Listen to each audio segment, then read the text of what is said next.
Are you ready for the latest season on LSG?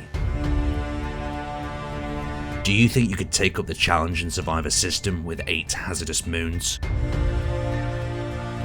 Or would you fall like so many did in the great battle between INIC and DRF? After being overrun by DRF forces, as one of the few survivors fleeing in your escape pod, you must manage to survive, work together, and build up a fleet to escape the 8 moons. So let's talk about the Lunacy season.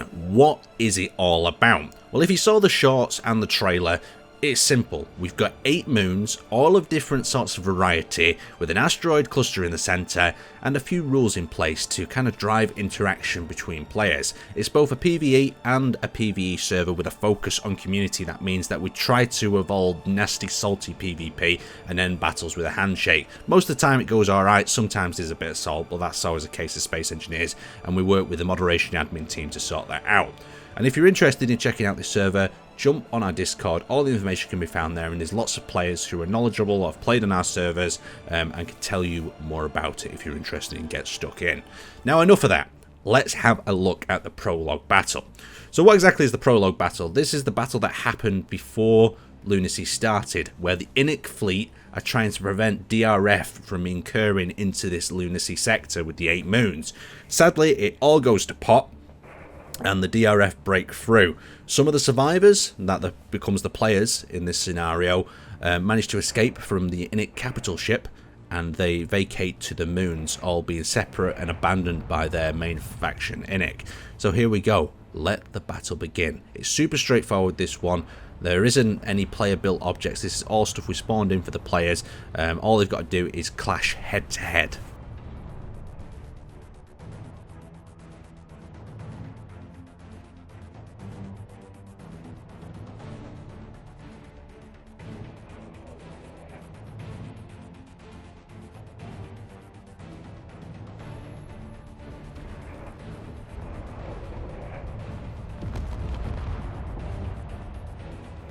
Now, at the beginning of the battle, INIC were doing a good job. They were making great use of their fighters and also staying together as a pack.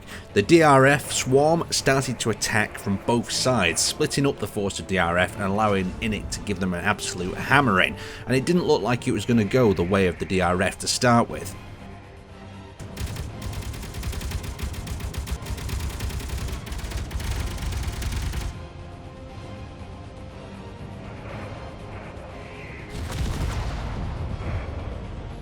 It wasn't long though before DRF realised their mistake.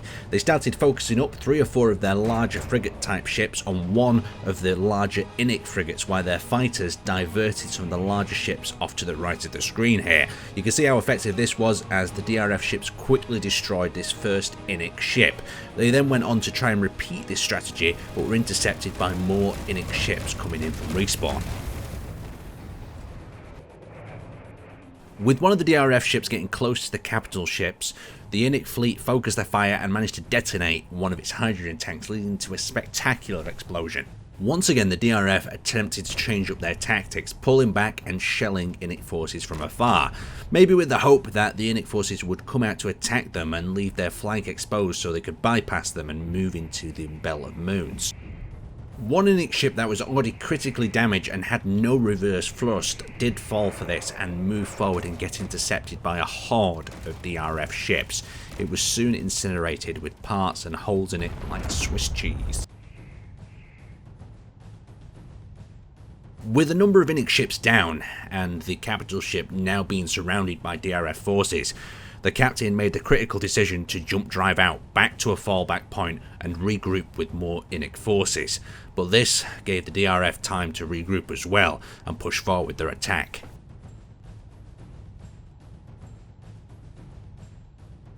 The remaining INIC ships took a tight formation around the carrier, trying to allow the remaining engineers inside to prepare the escape pods for if the battle didn't go in their favour.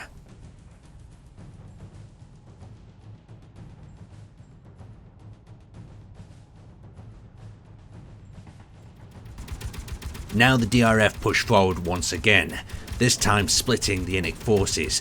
diverting many of their ships to the rear area of the capital ship that caused Innic forces to quickly swarm to cover the rear thrusters and block it from losing propulsion.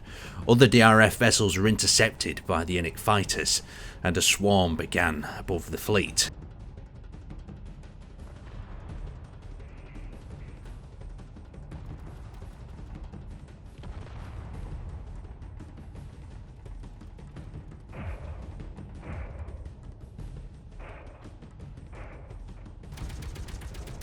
From a tactical perspective, Innic did everything they could to try and protect the capital ship here, moving their smaller frigates in the way of enemy fire.